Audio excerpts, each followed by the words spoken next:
Okay, so I've only told this story to 3 people. My close friends who were actually there, and every one of them said the same thing. Stop hiking alone. Which is funny because I wasn't alone that night. That's kind of the whole problem. So, a bit of context. Me and 4 friends planned this hiking trip. Nothing crazy, just a trail a few locals had recommended to us. They kept saying stuff like, "Oh, it's beautiful up there, so peaceful."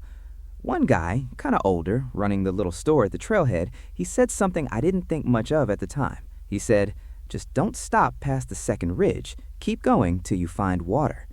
I remember laughing about it with my friends, like, sure, weird old guy vibes, whatever. We didn't ask why. Anyway, 6 hours in, peaceful was not the word I'd have picked. The trail was way longer than the map made it look, and steeper too. By the time the sun started going down, we were done. Legs shaking done. Nobody was even talking anymore. We were that tired. And that's the thing.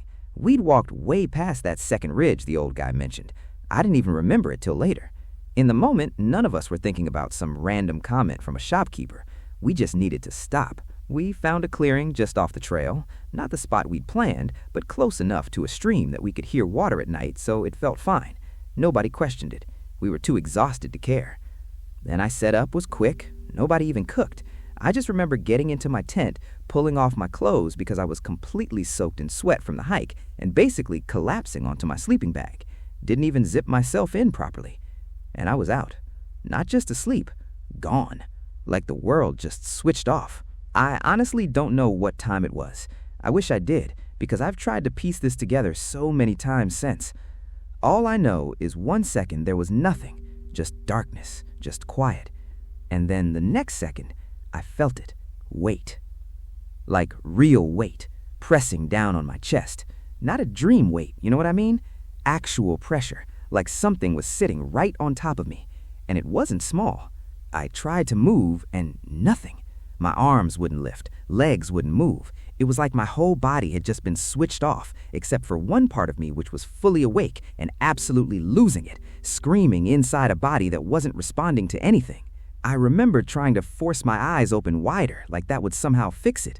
I was sweating, cold, clammy sweat, nothing like the hiking sweat from earlier, and every hair on my arms, my neck just stood straight up, like my body knew something before my brain even caught up. And in that moment, I just knew, not thought, knew. I was not alone in that tent. Something was in there with me. I couldn't see it, I couldn't hear it breathe or anything, but I could feel it. Close, aware of me, the same way I was suddenly horribly aware of it. And then, and this is the part I still don't really have words for, there was this pressure. Sharp. Wrong. Somewhere low on my body, somewhere that just shouldn't be reachable. Not from the outside, not from any direction, not with me face down in a sealed tent. I was face down in a zipped tent, alone. It wasn't pain, not really, not at first. It was just invasive, like something was checking if I was actually as helpless as I felt. Honestly, couldn't have been more than a few seconds, maybe not even that. But when you're frozen like that and your mind is wide awake, time just doesn't work the same. And then, just as suddenly, it stopped. The moment I could move, I didn't even think. I just went. Didn't grab a flashlight, didn't put shoes on, nothing. I clawed my way out of that tent, barefoot across freezing, uneven ground, straight to my friend's tent.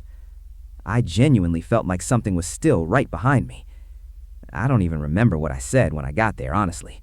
I just remember shaking, and it wasn't from the cold. None of us slept after that. Next morning was almost worse, if I'm being honest. There was real physical discomfort, the kind you can't just explain away as, oh, I imagined it. It made it very clear something had happened to my actual body, not just in my head. We packed up early. Nobody really talked about it out loud yet. We just wanted off that mountain. As soon as I got home, straight to the doctor. Told them what I could bring myself to say. They ran every test, full exam, colonoscopy, all of it. Everything came back completely normal. No damage, no trauma, nothing that explained what I felt. Which, honestly, should have made me feel better. It didn't. Because here's the thing that still gets me. Sleep paralysis is real. It's a documented thing. Doctors will tell you, very calmly, that in that in-between state between asleep and awake, your brain can create this sense of presence, of pressure, even physical feelings that seem completely real, but technically aren't. And that's the explanation I got. It makes sense. It's the reasonable answer. But I keep coming back to one detail I haven't told you yet. Before we broke camp that morning, one of my friends walked around to grab a bag we'd left outside my tent. He just stopped, went quiet, called me over. There were marks in the dirt, right outside the tent flap. Drag marks, like something heavy had been sitting there and then just dragged itself away, back towards the tree line, back into the dark. And I keep thinking about that shopkeeper. Don't stop past the second ridge. I don't know if that's a coincidence. I've genuinely gone back and forth on it for months. But sleep paralysis doesn't leave footprints. I know that much. Anyway, that's what happened to me out there, and I still don't fully have an answer for it. If you've ever experienced something like this on a hike, camping, anywhere outdoors, I'd honestly love to hear about it. Drop it in the comments below. And if this one got under your skin the way it still gets under mine, hit that like button. It genuinely helps this channel reach more people who need to hear these stories. Subscribe and turn on notifications because I've got more stories like this one coming, and some of them are worse. Stay safe out there.